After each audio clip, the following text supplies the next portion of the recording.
สวัสดีครับผมวันนี้นะฮะจากร้าน NP Shop นะครับ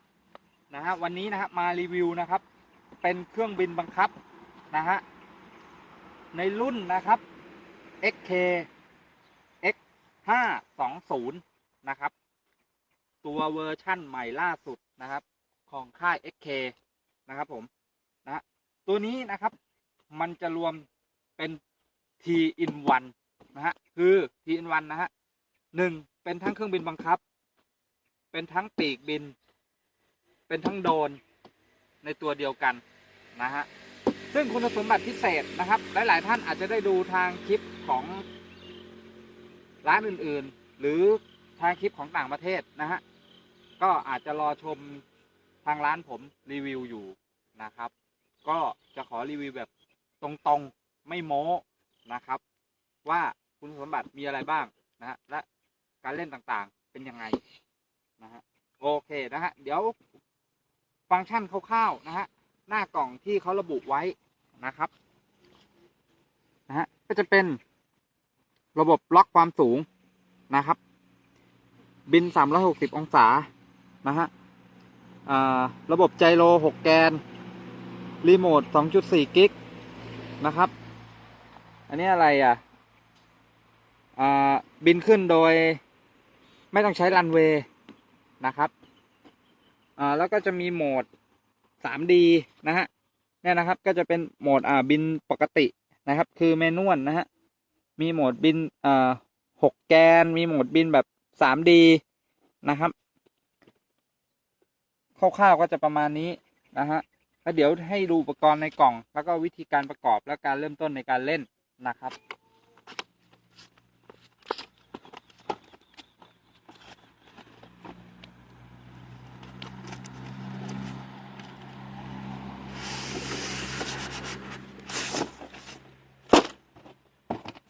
อันนี้มาแกะกล่องรีวิวกันแบบสดๆนะฮะก็ในกล่องจะมีคู่มือมาให้นะครับบอกวิธีการประกอบแล้วก็รหัสอะไหล่ต่างๆนะฮะอันนี้ก็คือจะเป็นตัวลำนะครับจะประมาณนี้นะฮะ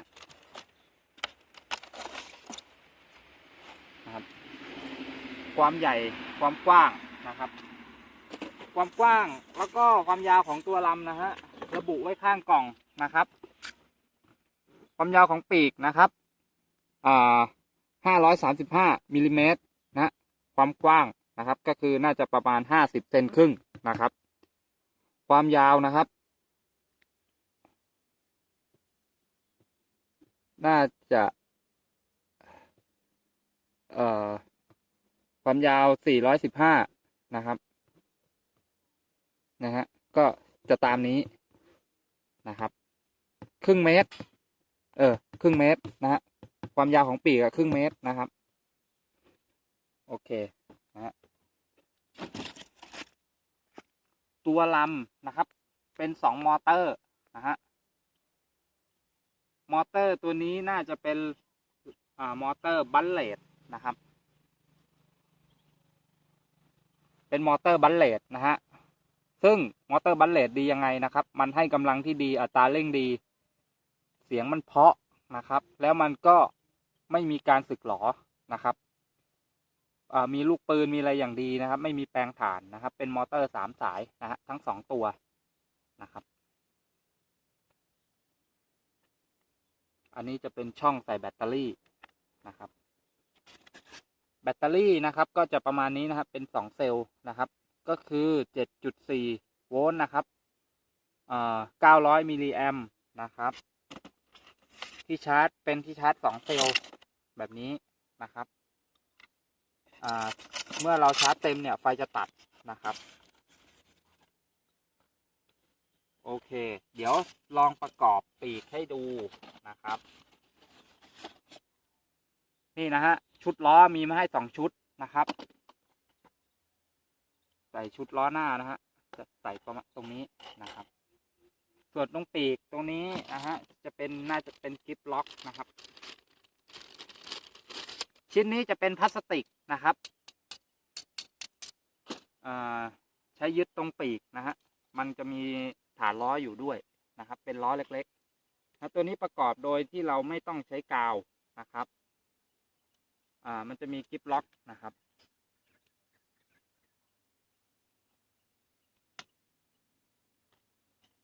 ใส่ให้ตรงล็อกแล้วกดเข้าไปนะครับ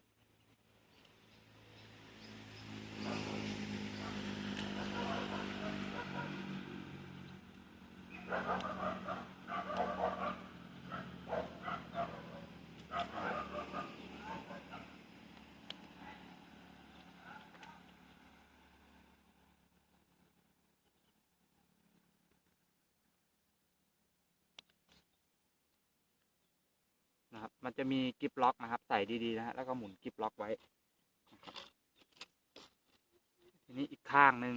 นะครับ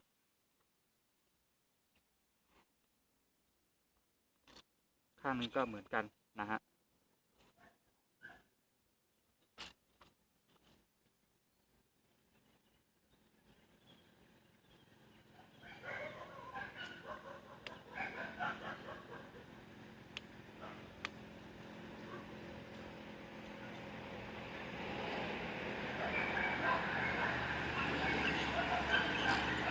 ประกอบแล้วก็จะออกเป็นรูปร่างหน้าตาแบบนี้นะครับก็จะมีชุดล้อเล็กตรงนี้นะครับสำหรับวิ่งขึ้นนะฮะอันนี้จะเป็นแผ่นหางนะครับก็คือรัดเดอร์นะครับไม่ต้องติดกาวเช่นกันนะฮะเป็นล็อกสไลด์ใส่เข้าไปได้เลยนะครับแบบนี้นะครับ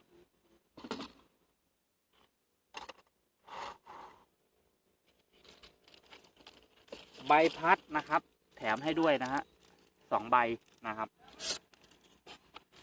รีโมทนะครับเป็นตัวนี้นะฮะเป็นตัว XK X8 นะครับปุ่มฟังก์ชันก็จะมีสติ๊กแบบนี้ก็ค่อนข้างนิ่มนะฮะมีเป็นตัวยึดสายคล้องคอให้ด้วยนะครับก็จะมีโหมดนะฮะสติ๊กโหมดนะครับก็คือปรับฟังก์ชันของสติ๊กนะฮะตัวนี้ก็จะเป็นปุ่ม Take Off ส่วนตัวนี้ก็จะมี V Mode นะครับ V Mode เนี่ยโหมดที่1เนี่ยจะเป็นในการบินแบบโหมดโดรนนะครับก็คือแนวตั้งนะครับส่วนตัว6G โหมดเนี่ยนะครับก็จะเป็นการบินโดยใช้ระบบไจโรซึ่งมีระบบไจโรในการรักษาสมดุลในการบินนะครับถ้าเป็นโหมด 3D อันนี้จะเป็นโหมดเมนวลนะครับจะต้องควบคุมด้วยตัวเองทั้งหมดนะฮะโอเคนะครับรีโมทใช้ฐาน6 ก้อนนะครับทีนี้นะฮะการเล่นนะครับเราใส่แบตเตอรี่เข้าไปก่อนนะครับจะเป็นเสียงนี้นะฮะจากนั้นนะครับใส่เดี๋ยวสักครู่โอเคเก็บสายไฟให้เรียบร้อยนะครับหลังจากใส่แบตเตอรี่แล้วนะครับไม่งั้นมันจะปิดฝาไม่ได้นะครับไฟจะกระพริบแบบนี้นะครับจากนั้นนะฮะวางตัวโดรนกับพื้นวางตัวเครื่องบินนะครับกับพื้นนะฮะเปิดรีโมทโยกสติ๊กขึ้นลงทีนี้สัญญาณมันพร้อมที่จะจับคู่แล้ว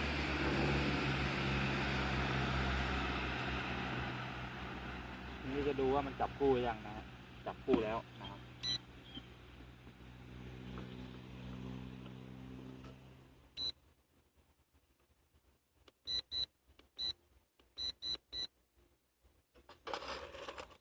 เดี๋ยวลองดูก่อนนะครับ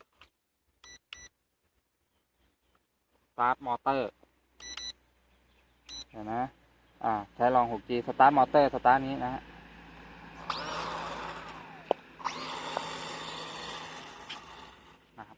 สตาร์ทมอเตอร์แล้วนะครับบางคนถามว่าระบบไจโรทำหน้าที่อะไรนะครับมันก็แบบนี้นะฮะเนี่ยนะครับสังเกตนะถ้าผมขยับเนี่ยตัวแอรอนมันจะขยับตามนะครับนี่คือมันจะรักษาสมดุลในการบินของเราให้ดีนะครับ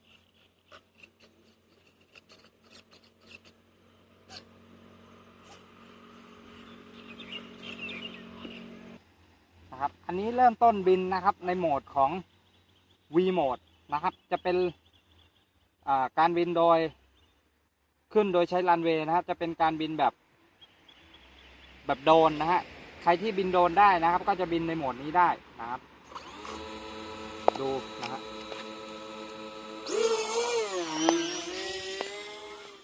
น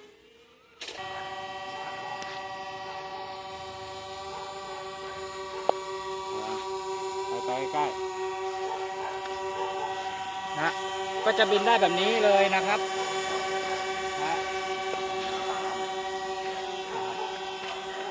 เนี่ยนะฮะไปซ้ายไปขวาไปซ้ายได้นะครับอันนี้ขวาอันนี้ซ้ายอันนี้ขวานะครับ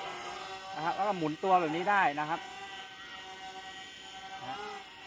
เล่นแบบโดรนเลยนะครับ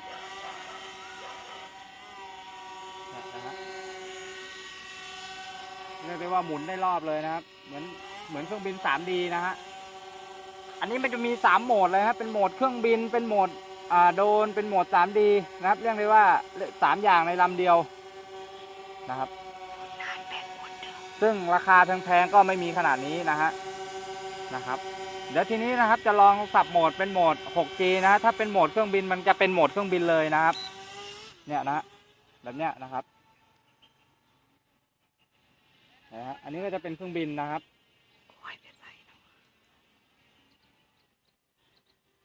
นะฮะก็จะบินเหมือนปีกบินเลยนะฮะเปลี่ยนโหมดได้กลางอากาศนะครับนะพอเราบินเป็นเครื่องบินเสร็จปุ๊บเราเปลี่ยนเป็นโหมดโดรนนะครับก็จะเป็นแบบนี้นะฮะ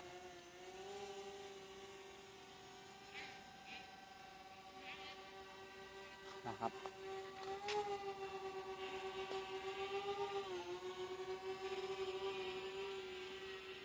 อันนี้ลมมันพัดนะฮะมันก็เลยจะกลับมายากนิดนึงนะครับเนื่องจากตัวลำมันเบามากนะฮะ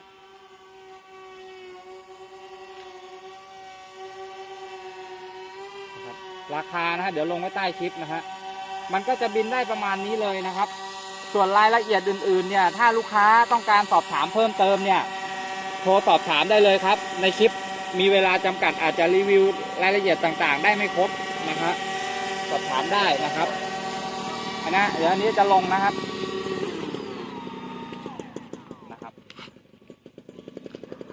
เล่นง่ายนะครับโอ้โหดูแล้วเหมาะสมกับราคานะฮะไม่ถึง4,000นะฮะ3,000ปลายนะครับผมโอเคครับ